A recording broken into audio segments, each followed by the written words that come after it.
Hello friends, welcome back my YouTube channel. तो friends,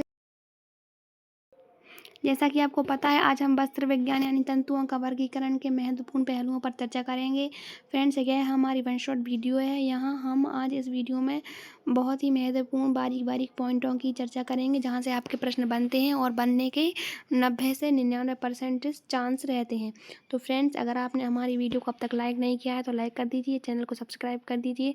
तो चलिए वीडियो को शुरू करते हैं।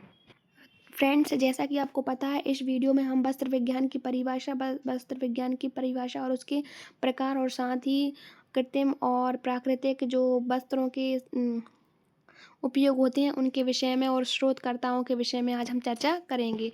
तो जो आपका सबसे पहला पॉइंट है वह है यानी कि वस्त्र बनाए कैसे जाते हैं, यानी कि तंतु की परिभाषा यानी क्लासिफिकेशन ऑफ फाइबर्स। तो तंतु बे पतले लंबे लचीले रेशे होते हैं जिनसे सूत्र और वस्त्र बनाए जाते हैं, यानी कि फाइबर वो पतले लंबे लचीले रेशे हैं जिनसे क्या किए जाते हैं, वस्त्र बनाए जाते हैं। अब तंतुओं का वर्गीकरण। तंतुओं को मुख्यतः दो प्रकारों से वर्गीकृत किया है। एक तो प्राकृतिक तंतु और दूसरे होते हैं आर्टिफिशियल या कृत्रिम तंतु। तो प्राकृतिक तंतु यानी कि नेचुरल फाइबर्स भी होते हैं जो प्रकृति से सीधे प्राप्त होते हैं, वह प्राकृतिक तंतु कहलाते हैं। जैसे कि प्राकृतिक तंतुओं को भी कई प्रकार से वर्गीकृत किया है, जिसमें से एक प्रकार होता है वनस्पति तंतु, जिसके उदाहरण होते हैं जूट, कपास और लिनन। यह प्राकृतिक वनस्पति तंतु के उदाहरण होते हैं।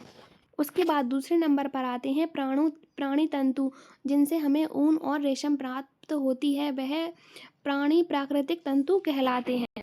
उसके बाद आते हैं आपके खनिज तंतु, जैसे कि एस्बेस्टस, यह आपके खनिज तंतु कहलाते हैं।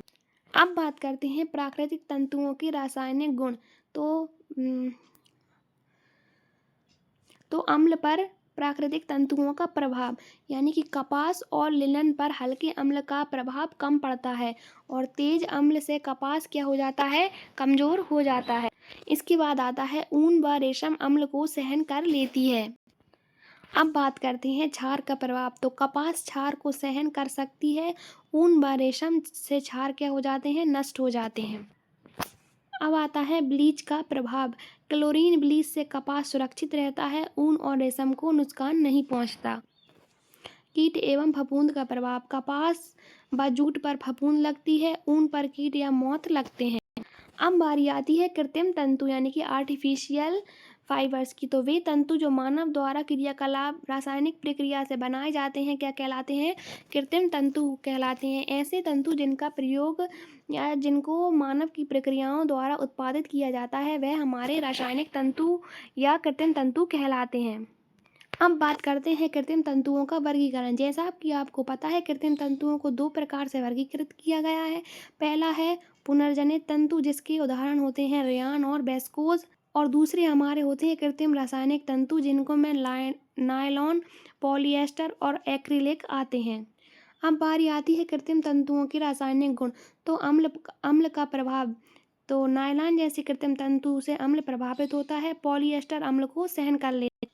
अब बारी आती है कृत्रिम तंतुओं का क्षार पर प्रभाव। तो नायलॉन क्षार को सहन कर सकता है, पॉलिएस्टर पर क्षार का प्रभाव कम होता है। कृत्रिम तंतुओं पर ब्लीच का प्रभाव। क्लोरीन ब्लीच से कृत्रिम तंतु कमजोर हो जाते हैं और ऑक्सीजन ब्लीच अपेक्षाकृत सुरक्षित रहता है।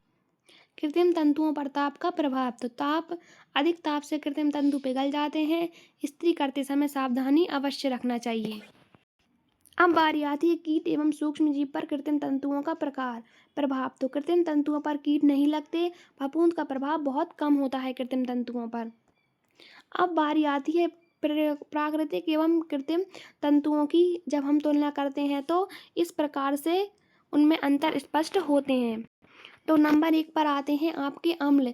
तो प्राकृतिक तंतु ऊन को सहनशील कर देते हैं और कृत्रिम तंतुओं में नायलॉन प्रभावित होता है, और क्षार प्राकृतिक तंतुओं की ऊन जो है नष्ट हो जाती है क्षार से, जबकि कृत्रिम तंतुओं का क्षार का प्रभाव कम होता है।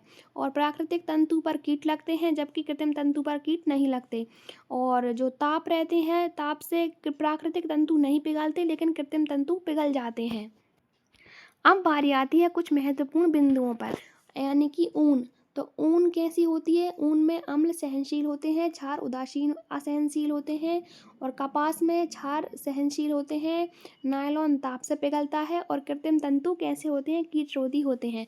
तो आई होप आपको जो है वीडियो पसंद आई हो। तो वीडियो को देखने के लिए धन्यवाद।